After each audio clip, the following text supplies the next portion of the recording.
Welcome to the Peak Collective podcast with myself, Luca. And myself, Shane. Where we cut out all the BS and just fitness. Something I really want to cover today.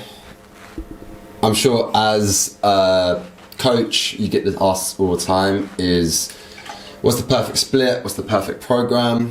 Do you want me to tell you what it is? What? Absolutely nothing. There isn't one. There's not a perfect split. No. There isn't a perfect day to train. There isn't a perfect time to train. There isn't a perfect set amount of days you need to train in a month. It is just individual to you, which we keep saying. Get a coach to help you, and we are going to run you through how we would program almost 90% of the time for absolutely anyone who isn't an athlete. Is that a fair comment? Yeah, so I've called this the programming masterclass. Yep. For as you said, the Gen Pop client. So someone that maybe wants to train max 4 times, but probably more like 2 to 3 times a week. And how would you actually program around that? I think program is one of these things where you have these gym bros where it's just train hard, bro. Which is fair enough. And then you have the other spectrum of people like, oh no, like I mustn't overtrain. I just do 1 set of curls. Where we kind of need... bicep curls? I don't know, but it's because your least favourite exercise. Exactly. and we need something in between. And what I want to do is not go through science-based around like all the different ways that you could program, but more just what I would do if I was starting a client off that's never trained before, and how would you start? So I would say 6 a.m. is a 20k run, and then Monday night is bench press strength session, Olympic lifting Tuesday, gymnastics Tuesday night, yoga Wednesday because you're allowed to relax, marathon Thursday morning, swimming gala Thursday night, rest Friday because you got a CrossFit competition on Saturday. See, you joke. Basically, it's me. People do it. I see people do this, right? It's January or summer now, and someone's like, I'm going to start the gym. I'm like, cool, like, what are you going to do? Oh, literally that. I've woken up, we've gone for a run, I'm going to the gym after work, you know, I'm going to be on it. Okay, cool. Are you eating? Yeah, I had a rice cake. Yeah. All right. 100%. And something I can't stress enough, and this is what I want you all to take from this masterclass, is there's something called a body recomp, right? It's actually something that I would actually find myself in specialising in. But nobody knows what that means. So explain. Go into it. So a body recomp is short for body recomposition. So basically, what is your current body composition, and how can we change that without actually changing too much around nutrition? Don't undereat. That is the main factor. So I say this to all my clients all the time. Let's say I take you as a client. You currently, let's say you're a female, you currently eat 1,600 calories a day. And you train never, okay? What I can do, instead of looking at your nutrition too in-depth, is, okay, we're going to keep those calories, if not actually eat a little bit more, just change the protein, things like this, okay? Basic stuff. But what we're going to do is put you on an actual good program that's actually going to concentrate on building muscle, and then with that sense, let's say you build 5 pounds of muscle, which may not sound a lot, but it's actually a ton of weight, and then all of a sudden, your metabolism increases, your body composition slowly changes completely without worrying about, and this is what I see all the time, is someone joins the gym, I'm going to go on a 5k run, I'm going to cut all my calories, I'm going to swim, I'm going to do sauna, I'm going to do this, I'm going to go gym 5 times a week. You don't have to do all that. No. You really don't have to. This is what you see the athletes, this is what you see actors do for movie roles. You've got to understand they've been training for years, and that's why they're doing it. The normal average Joe, and that's what I want to stress with this programming, 2 to 3, probably max 4, and this is strength training, times a week is more than enough. So what do you do? I'm going to start it off with just start at the basic, and let's look at compound movements first, okay? So the big 5 lifts. So the first one would be a squat. And I think you probably agree with that. That's the first movement I kind of teach someone always. It's always in my sort of assessment as well. First initial assessment, consultation. Can you squat? Yes. And again, this might instantly think, okay, back squat. It doesn't have to be a back squat. Variation. When I say a squat, it just literally means a variation of a squat. I would genuinely just get them to do a bodyweight squat. And also, you would be amazed how many people, let's say 30 years plus, 25 years plus, 40 years plus, cannot squat. Yeah, 100%. Efficiently. I say squat, and the next exercise I'm sure you're going to mention after are the two that I see the biggest issues with ever. Typically with a squat, it's that the person either can't hinge their hip far enough, so they're just all the way forward, or they hinge their hip too much and they're all the way back. They can't get the knee and hip coming back at the same time. Why the squat? The squat is the fundamental movement pattern that human beings should be able to do, regardless of age. We should be able to. You're going to build your legs, and I mean your quads, that's your glutes, your hamstrings, actually a little bit of your calves. And depending on the squat variation you're doing, let's talk about a back squat or front squat, you're also hitting your core, your back, pretty much a full body workout for just one exercise.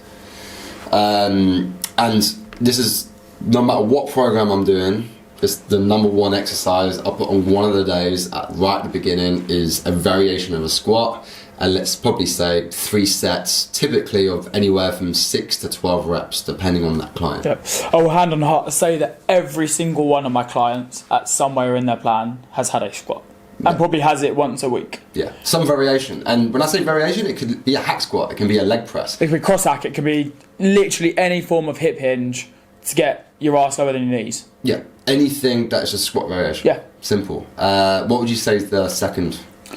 I would say a second one is a shoulder press. Okay, not the one I was expecting, but what? Oh, really? Yeah. Yeah, no, shoulder press. That is on my 5, yeah, but not the second one I was thinking. Oh yeah, shoulder press. Okay, cool. Yeah, go on. Just because, again, it kind of what you said with the squat is people ride up off their heels, people go back off their toes, or they literally cannot link their arms over their head efficiently. They can't lock their elbows, they can't get their shoulders straight, their mobility's poor, they're so restricted with tight chest, their deltoids don't function properly. And I think a big one is just, if you can't press over your head, if that push power isn't there, you can't get that locked stance, we're really going to struggle. So that's my second one personally. No, it's in my top 5, 100%.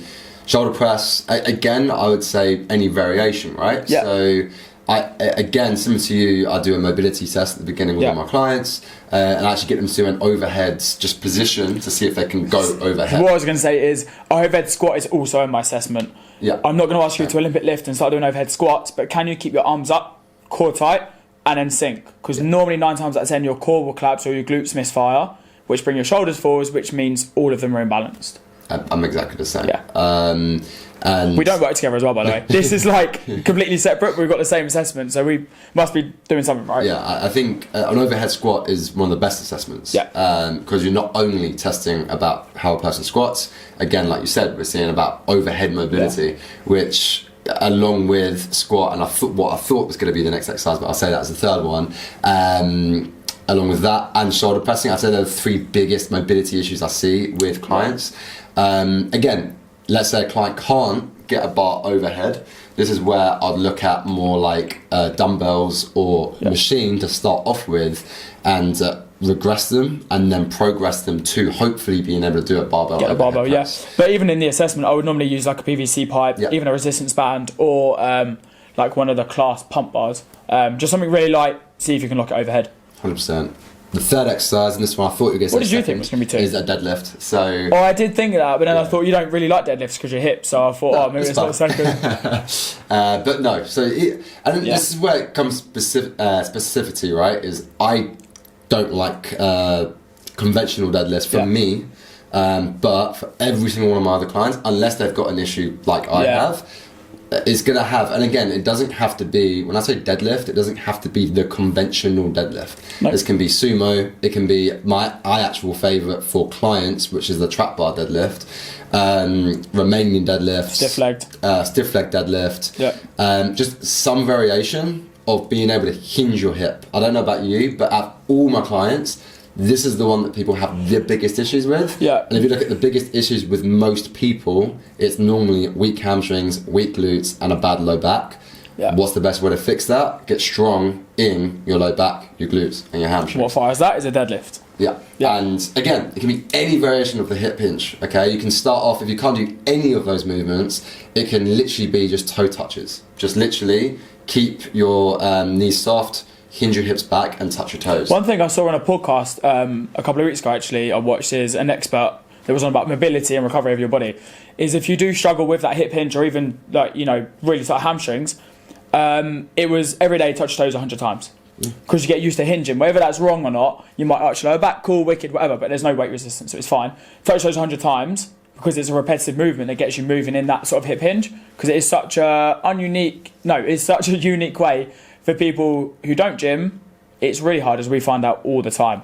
And as Luca said with the hip hinge, yes, we assess it with the squat, but the squat, your hips are wider, your foot placement is essential, your chest comes up. With a deadlift, it's the same hinge, but your legs are a lot straighter, there's only half a bend in the knee, so that's taken all of your hip and your lower back control compared to a squat where it's more knee dominant as well. Yeah, and as again, let's go to the importance of a human being's function as simple as we can. Got the movement patterns, right? When I look at my daughter, who's 19 months right now, she has the perfect squat. She can sit in a squat forever. Yeah. And she can hip hinge perfectly. She literally actually tried to pick up my dumbbell the other day. It's 9 kg. She was like literally perfect deadlift form. She couldn't lift it. It was like Thor's hammer. But like, she was literally like this. But her form, perfect. Yeah. And my point of that is, if you actually look at a lot of classic Japanese households, they have sitting down tables, and they squat whilst they eat.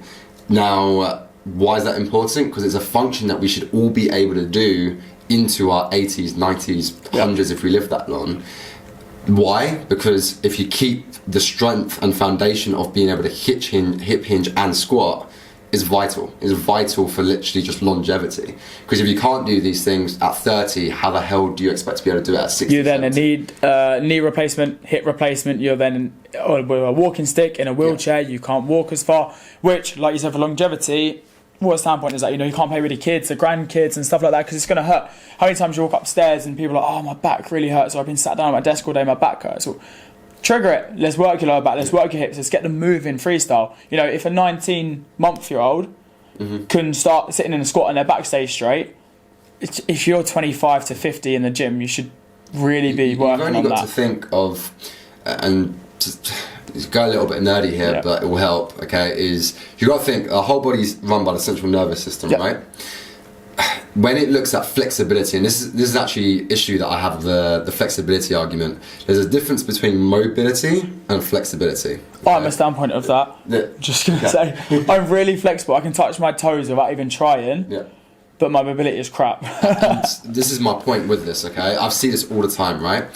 For example, I can get my leg like this, okay? That should, by all right, mean I can split. You can do anything, I can't do splits. No. Why is that? Because the central nervous system will literally run down your body and be like, no, don't do that, because there's either a mobility issue there, a strength issue, or just a general weakness issue in somewhere that it thinks it's unsafe to be in that position. So it starts screaming at you, it pinches, that's when it hurts. That's an extreme case with splits, but let's put it as a squat. If you can't squat, mobility-wise, there's a reason for it. It's not because you can't, it's because your body's actually firing, telling you don't do it.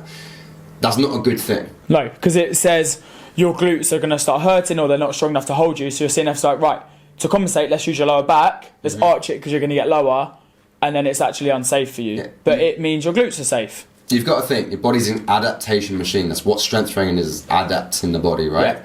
Sitting down all day, what's it going to adapt to? It's going to adapt to weak glutes, weak hamstrings, weak low back, and then therefore, what's the most common issues you see most people have is those three issues. Why do most people have bad shoulder mobility? Because they're always leaning forward, they're at their desk on their laptop on their phone. It's not hard to actually decipher why these things are so common. It's because most people have office jobs, right?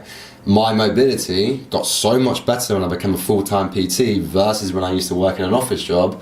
Guess why? Because I started not sitting down all day. And that is why what I don't like is when someone says, oh, your hamstrings are so unflexible, let's just get you to stretch your hamstrings. Okay, you've got more flexible, but you're not actually stronger in the hamstring. No. What's better? A deadlift. If you can get someone to be strong in a stiff leg deadlift position and being able to actually go all the way down, all the way up, you're actually getting more flexible. You get more of a stretch reflex in your muscle fibre than you do just touching your toes. And you're getting stronger. Yeah. Two vital things that, let's say you've got to pick up a heavy box or pick up a child or pick up anything off the floor. What do you need? You need strength and mobility. Yeah. Number That's 4. 3. Yeah, sorry. Number 4, go on, you've got the list. What's number 4? Number 4 for me, again, big 5, some variation of a bench press. Yeah.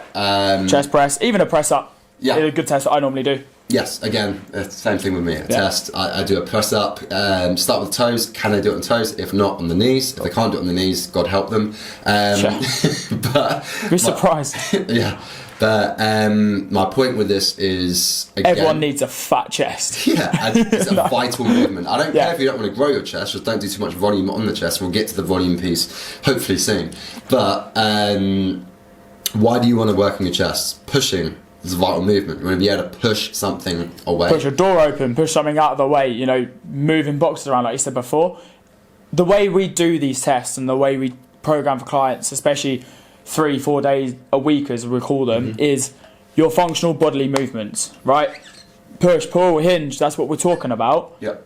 They're the ones you need to get basic at. If you can't press yourself off the floor in any variation, I'm not saying you need to be able to do 100 press-ups unbroken, but that's an everyday activity. If you can't push a door open, you're going to really struggle. Yeah, I'm with you on that. And again, it's going to the longevity piece. Is they've shown studies, the stronger you are, the longer you probably live. Yeah. And pushing is a vital movement for this, right? Yeah. Now, again, it doesn't have to be a bench press. Everyone always thinks, I'd start in the gym, I'm going to go to the barbell and do a bench press. We've all done it. You don't have to, ever, if I'm honest. CrossFitters don't bench press. No, but just some variation of pushing in this direction. So you're pushing overhead, which is the overhead press. Now you're pushing this way. That can be dumbbells, can be push-ups, can be a chest press machine, can be a bench press, just barbell, whatever you prefer. And you need to push the resistance away from you in front of the chest. Yes, and that's it, pretty much. Yeah. Also with that one as well, that was joint with me on the push press. Why that was my second one, let's say, in terms of the shoulder restriction. Because if you push in front of you, that's how tight your chest is. So a lot of people that have an overhead issue is because their chest is so tight. Yep. So then they go hand in hand as well, because obviously your shoulder joint is part of your pushing movement. 100%. Number 5, so we've got all the pushes, we've got the legs. It's only right we get back, bent over rows. Yeah.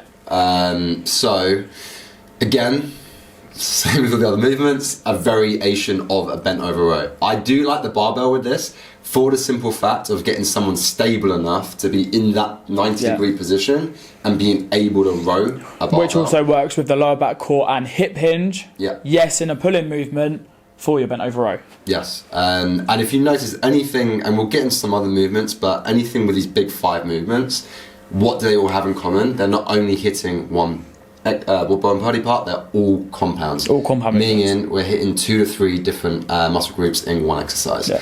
Why is that vital? Because if you're only training 2 or 3 days a week, you want the biggest bang for your bucks. You want exercises that are going to hit multiple joints, multiple muscles in one go. So, they're the big 5. Yeah. How are we going to program that? Let's just do 2 days. 2 day split. We haven't got a lot of time. How would you program it? Day 1. So I would split them 2 full body days. Yeah. So very compound dominant. So I'd go like a squat and a bent over row, or squat and a chest press. Mm-hmm. So 2 completely different muscle groups, 2 completely different parts of the body, lower and an upper. We'd be looking at an 8 to 15 rep range, let's say. So hypertrophy, a little bit of endurance, maybe on the high end of the scale to 15 reps. As we've stated before, your body doesn't know about reps though, it's the adaptation of the resistance you're using. Mm-hmm. Squat would be first. So any program, I would say there are other ways that you can do this, but if you're going twice a week, every session should start with a compound first. So the heaviest movement for me, myself, would be a squat. I always start with legs first, Yeah, so either always. squat or deadlift. You think you've eaten, you've got all your energy, that's your first movement, you're warmed up, you need all your energy to hit that squat. So that's my first one. Yep. Then push it into, let's say, a bent over row or a chest press. Diverse, and then you can go into the little accessories as well. Yeah, and yeah, so let's say day one, we've got, let's say, a push dominant full body day, basically, is what we're saying. So like a squat, then let's say your bench press, then you can have your bent over row as well. So you've pretty much hit your whole body. Legs, chest, back. What I'd probably then just go with is 2 isolation movements, and we're not going to list off all the isolation movements today, but if I was to program it, I'd probably put in some form of shoulders, so like a lateral raise probably, and then maybe a superset for arms, so biceps and triceps, and that'd be a very good day one. In terms of sets, reps, things like that, for only training 2 to 3 days a week, I like 3 to 4 sets. As you said 8 to 15. I like to go a little bit lower with 6 to 15, depending on the exercise. With isolations on the much higher scale. With the compounds, I like to keep it around 6 to 10-ish to try and get that strength with a little bit of hypertrophy. Doesn't really matter. Yeah, so with the top 5 we listed, let's say we're going 6 to 10 rep range, because they're the stronger movements, you're hitting multiple joints, multiple muscle groups, so you're getting more bang for your buck basically with them. So 6 to 10, so you've got a bigger strength ratio, still in a hypertrophy muscle building phase. Isolations, for those that you do know, if you don't, that's working one muscle group. So bicep curl is just focused on your bicep, tricep extensions, things like that, hamstring curls. You would look at more volume with reps because you can get more blood to one muscle group, so it's more focused. So it needs a little bit more attention when it comes to your reps and volume. The lower risk as well. Yeah, because there's only one joint working, right? So there's more stress on it. Day 2, so if we've got that as day 1, we got day 2, so I'd always start probably the deadlift. Yeah, deadlift, then the hardest. Again, any variation of it. Then I'd probably go, we've got the overhead press. Take it to shoulder press. So then overhead press. Then I'd want one more back movement, and this is where I would say number 6 for me, which I think belongs in the top 5. Are we saying the same? Is it pull-up? Pull-up, yeah. Yeah, cool. Again, any variation can be a lat pull-down, pull-ups, chin-ups. I'd even take a chin-up, yeah. Yeah, just anything where we're basically pulling this way now. I'd say they're the 3 big compounds. Yeah. Again, probably 3 to 4 sets of 6 to 10 reps-ish, give or take. And then some isolation stuff. It's going to get you can see where this is going. So then I'd look at, okay, we've hit our shoulders pretty hard, we've hit our back really hard from deadlifts and pull-ups, and we've hit our legs pretty decently. I'd probably throw in one more leg variation on that day, maybe like a leg extension or something. Leg extension, maybe even a hamstring curl, calf raise really. Or lunges. Do you want to, Yeah. Just so you got a leg isolation. Yeah, isolate the legs a little bit more. And then I'd probably throw in a chest isolation, so probably some cable flies or dumbbell flies, some fly variation. And again, I like superset in arms, like a superset for arms. Yeah. Again, the isolations, I would go for higher volume. And again, guys, what I want to stress here, hopefully you've written down those days, because we've basically just that's actually a really good program. And what I would do there, if you wanted to do a third day, is just repeat day 1. So do day 1, have a rest, day 2, have a rest, repeat day 1, week 2, start on day 2, and just go from there. And that would probably carry you for a good, I'd say, 1 to 3 months. Yeah. When it comes to your fitness routine and tracking in the gym, everyone's week does not need to be 7 days. I think people forget this. Yeah. Your training week isn't 7 days. It can easily be, like Luca has just stated, day 1 is session 1, you'll rest day 2, day 3 is session 2. You'll rest day 4, then you're back to session 1 within a 5-day period. But you've recovered, used different muscle groups, so you're ready to hit that session 1 again. Mm-hmm. Some people even say to me in my programming, oh, this is a really similar session. Well, yeah, because you've had chest this day and you've done some lunges, so you're recovering now to do your shoulder press and your back. And then you can repeat that cycle. If you're in that beginner, even intermediate stage of 1 month, 6 months, maybe even up to a year, you'll really get away with that basic program as long as you're using progressive overload. 100%. And going through that with progressive overload, there is track your weights, track what you're doing. Your workouts down. Don't let your ego get in the way. This is what I did way back when with squats in particular. Is I started off with a full depth squat, and then I put like 60 kg on, or something like a half rep, then a quarter rep, and I got like over 100. Don't do it. Don't worry about the weight. Just worry about, okay, I got a full depth squat with the bar. Next week I go 25. Just increments, slowly. Progressive overload, basically meaning, as Greg Doucette always says, work harder than last time. Yeah. It can be an extra rep, it can be a little bit more weight, Eventually more sets if you need to, but I would just stick with 3 to 4 sets in the compounds, probably 3 sets for the isolations. Now, the last few points I wanted to touch on, because I know we probably get questions around this. Why full body? Again, it depends on how many days a week are you training, right? I'm a fan of hitting each muscle group 2 to 3 times a week. Hence, if you're training 2 to 3 times a week, full body, in my opinion, is the superior split in comparison to a push-pull legs, where you'd only then be hitting each body part 1 time a week, as an example, if it's 3 days a week. There's tons of other splits out there. Which one's good for beginners? Personally, I have probably 85% of my clients on 3 days a week full body. I don't know about you. Yeah. Then, if you wanted to progress to 4 days, I either like a upper-lower split. So again, you could do upper lower, rest upper lower, however you wanted to kind of do it, or you can go. It sounds weird, but torso and limbs. I don't know if you've heard that one before. Where this is the name, you're hitting the torso, and then another day you do arms and legs, basically. If you're training 5 to 6 days a week, this is where you can go to the more bro split, which is chest, which is what everyone normally does. This is my biggest issue with it, and this is what I want to go through with, okay? Yeah. If you are going to 100% for the rest of your life train 5 to 6 days a week, the bro split is great, okay? Chest on Monday. People are hating on the bro split. On Tuesday. It's great, but how many people do you know that actually train consistently 5 to 6 days a week? Yes, we're not the gym hop when it comes to training. Yeah, if you can't sustain that and you can't live up to the hype of 6 days a week training, don't start it. And how many people do you know where you see them on Monday every week, they do chest? What are you doing, bro? Yeah, chest. Then you don't see them for a week. What are you doing, bro? On Monday. What doing chest today? Chest. Did you hit back? No, I just missed out last week, but it's Monday, so you back on my chest routine. You might see them on Wednesday doing some arms. Yeah.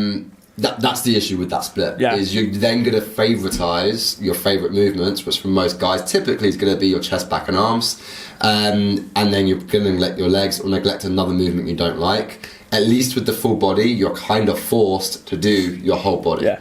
And that's what I like about the split. 100%. And I agree with you 100% with that. And with the programming as well, as you said about the bro split and stuff, when it comes to progressive overload, as you said, you see someone on a Monday doing chest. Monday again, they're doing chest. Especially in my programs and how I do it for other clients, myself, everything. I don't care how or when you really train, as long as you're getting 2-3 within that 7-day week cycle of training that we've just spoken about. Yeah, not necessarily Monday to Sunday. But if you miss a day, you pick up the day before, but you will repeat the sessions over again, being better. So if you hit chest, hit legs, then maybe take 2-3 days back off, you're going to hit chest again, still within that 7-day cycle, but better than you hit it before. Because with progressive overload, you could miss a couple of days, but if you hit it and you're progressing, that's fine. Yeah. Whereas some people will miss a week, they miss all 7 days, go back to their original chest day, and wonder why they're not growing or why they're just staying the same. Well, you've missed 7 days, you've hit the exact same session, and there's no progress even in that session. If you just did that same once every Monday, but actually progressed it, you'd get a little bit of gains as well. Yeah. But if you're not tracking, there's no progress. If you track and you do progress, same as your nutrition we said, you're allowed a leeway because you're getting better. Yeah. But if there is no idea, you need to be training consistently to hit the stress your body's going to need to repair, rebuild, and look better ultimately. Yeah, 100%. I'd say last couple points for me. One is I see too many people. Again, I've ripped on the bros a little bit today. I would actually count myself as a bit of a gym bro. Is they focus too much on intensity and not enough on progression. Yeah. We've just said about up to 15 reps, right? They'll be like, bro, I need to do a drop set, triple drop set, quadruple drop set, I'm going to superset all this and this and this to get the massive pump. Pumps doesn't mean you're building muscle, guys. Progressive overload typically. I'm going to revert to the clip where you said, but the pump about my bicep curls, because you've gone against yourself there, but it's right. And then they wonder why 3 years in, they're still in the beginner intermediate stage, because you haven't actually progressed. All you've done is just focused on the pump. You've got blood in the muscle root, which dilates within an hour, and then you get in the mirror at home and you look crap. And reversing that, or focusing too much on your 1 rep maxes. I see day in, day out people doing 1 rep max bench press every single week. There's a time and a place for a 1 rep max. I'm a big fan of strength training. Yes, there is. 100%. But it's once every 7 months. Yeah, you're actually programming for that, right? I'm progressing to beat it. And there is a time and a place for it, 100%. There's not a time and a place for it every single session. No. Welcome, Luca. So guys, different setting. Main reason being is our camera cut off right at the end of the last episode. So we just wanted to summarise, Shane. So we're just talking about the max split. And 1 rep maxes, about not just always doing 1 rep maxes. You don't need to do 1 rep max every single week because it just won't be a 1 rep max. No, you're just asking for injuries. You're asking for just literally not progressing each and every session. Yeah, 100%. And then the CNS system is just going to take a toll, and you have more stress, and you'll actually plateau or get backwards in your sessions. As stated, there's a time and a place for your 1 rep maxes. If it's programmed for you to hit a testing week, which will be anywhere from like 10 weeks to 6 months, will be kind of when you retest. You don't do it every Monday, Tuesday, Wednesday because you feel like you need to. 100%. So, guys, just going to wrap up. Yeah. So I think what we kind of covered here is we are a beginner or just someone that just genuinely wants to be fit. 3 days a week, full body split, focus on the compounds, some isolation movements at the end. Hopefully you've written that all down, so you've kind of got a program together. And yeah, I think that's pretty much it. Yeah, 100%. With that free program, if you do try any of it or try any of the exercises that may be new to you, drop us a message, let us know, comment it down below, see how you get on, and if you need any help or tips, we can always transfer some messages over to you as well. Tag us as well on Instagram or whatever else. And follow us Instagram, YouTube, I think we've got TikTok as well, Spotify, comment, Q&A the questions as well, so we'll do a Q&A every 4 weeks now. Just let us know. Yeah, looking forward to seeing it. Just